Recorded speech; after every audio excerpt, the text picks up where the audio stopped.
Right, Ashburton Trotting Club now, race 1, run and 1. Actually, it's race 2, but there was 1 as if you, non-tote. Laura McKay joins me. Firstly, welcome. Hi. Well, thanks. You actually got to talk. Remember, we just had this discussion. We'll get this part working out. Just watch the first trot, and actually I was around at the start, but lovely little trotting filly. Sigrid took out race number 1. Firstly, you must have been wrapped with how she went. Yeah, really pleased. Really, really pleased. Just a relief sort of to get the win over and done with, but she's been going really consistent races, and I really like her, so I was very happy with her performance today. Yeah. You're saying to me as we're walking back, you're hoping to get her into the Oaks, and she probably would have got in the field, but to get a win on the board probably makes it justify for you to have a crack at that. How does the excitement of getting the win and then being able to now officially aim for the Oaks must be really exciting for you?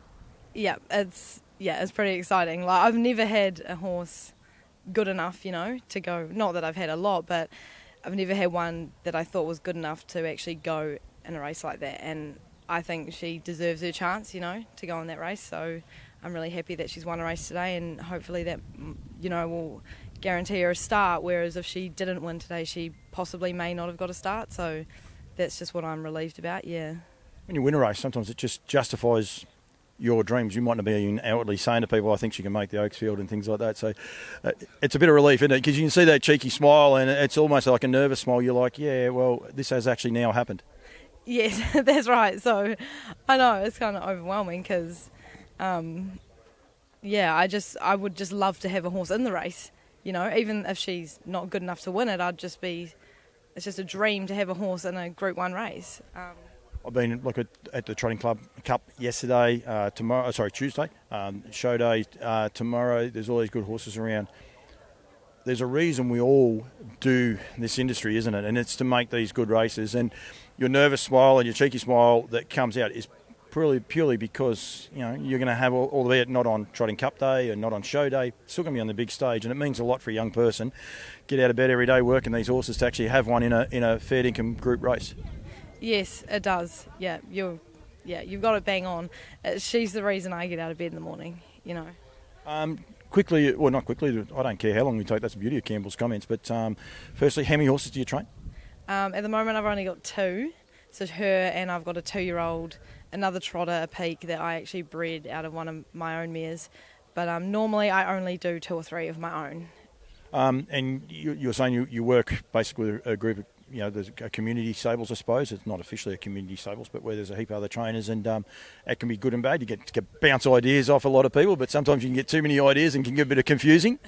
That's true. It is a good environment though, having all of us there at Russley, and it is good to be able to ask, Kev and Dean and Steve all their ideas about, and Nick, what if I'm not sure about things, and they're all very helpful. And Kev's trained trotters for a long time, so he always has good advice, and so it's a good environment. I like being there. Yeah. McKay, so from a non-New Zealander, like I'm Australian, it's a name that I don't know a lot about. Is there any family tie in harness racing for you? Only my grandparents. They owned racehorses. They've owned racehorses for a long time. Rona and Clive McKay, but apart from them, no, and nobody else in the family is actually interested in horses. I'm the only one, so none of my brothers, my brother or any of my cousins or anything like that are interested in horses. So how did that happen?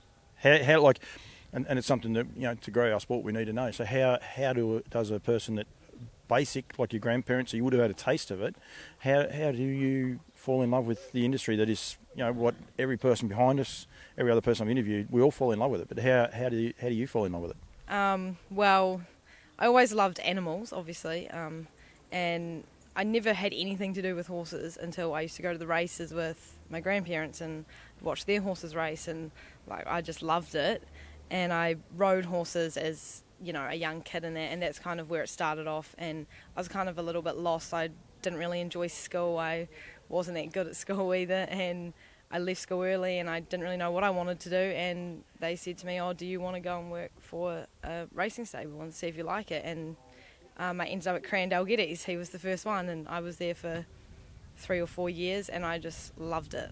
I just fell in love with it, and then from then on, it's just been horses. So you say you love it, and we will get to your career in a sec. Do you remember the first thing you loved? Like, was it the first time you got in a cart? Was it the first time you held a horse, brushed a horse, or the first time you left alone and you got to spend 5 minutes with a horse? How do you actually fall in love with it? Well, yeah, like it was a cool experience the first time I got in the cart, but to be fair, just like touching a horse or being around them, I just love them. Like, they're beautiful animals, you know. They're amazing what they do, like, and that was pretty much it. And driving is cool as well. Like, that was a great experience and I enjoyed that as well, but it probably wasn't my, forte. But training them I enjoy. Like, I really enjoy the training side of it. So driving wise, how many winners did you drive? You've outdriven your claim. I think you outdrove your claim, but how many winners did you end up driving? Maybe about 18, I think. And did you enjoy it? Like, did you enjoy the experience of driving winners and that buzz when you cross the line? Do you remember your first win, like when you crossed the line? Yes, I do. Yeah, I remember my first winner. It was a trotter, actually. It is a great buzz. I did enjoy driving. I probably didn't have the confidence or the aggression as some of these very good drivers, and I just lacked that, and I kind of knew it wasn't probably something that I had a future in. It is very hard to make it as a driver, and I thought I'll give it a go till I see out my juniors, but after that I just thought, well, you know what, I had already trained one of my own anyway while I was driving, so I kind of just moved into that, and I actually do enjoy that more so, and I like to leave the driving up to the professional now on the day. Yeah. It's just very interesting the way you've gone about it and the way you do it, because as I said that a lot of kids get into the sport and all they want to be is drivers and things like that. But it sounds like you almost recognised that you weren't going to be a driver. You continued to be a driver and harness that, and then the natural progression is to go to training.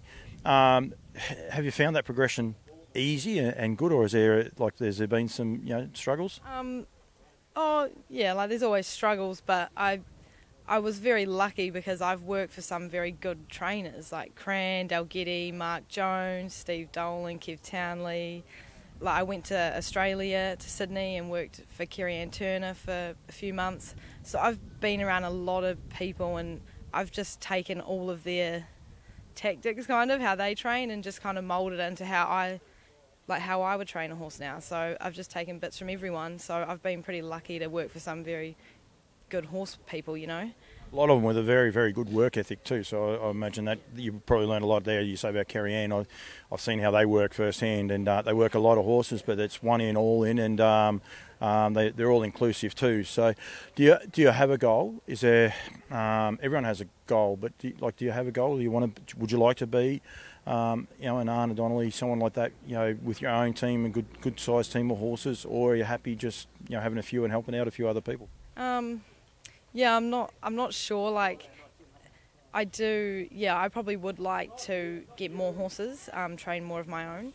I sort of do look up to someone like Anna. Yeah, that is kind of a goal, but I don't know what my main goal is, to just get nice horses, be able to train nice horses, and hopefully one day get one that's good enough to win a big race, and that's everyone's dream, isn't it? What's the best part about harness racing? The horses. Yep. No, that's fine. And the people as well. Yeah.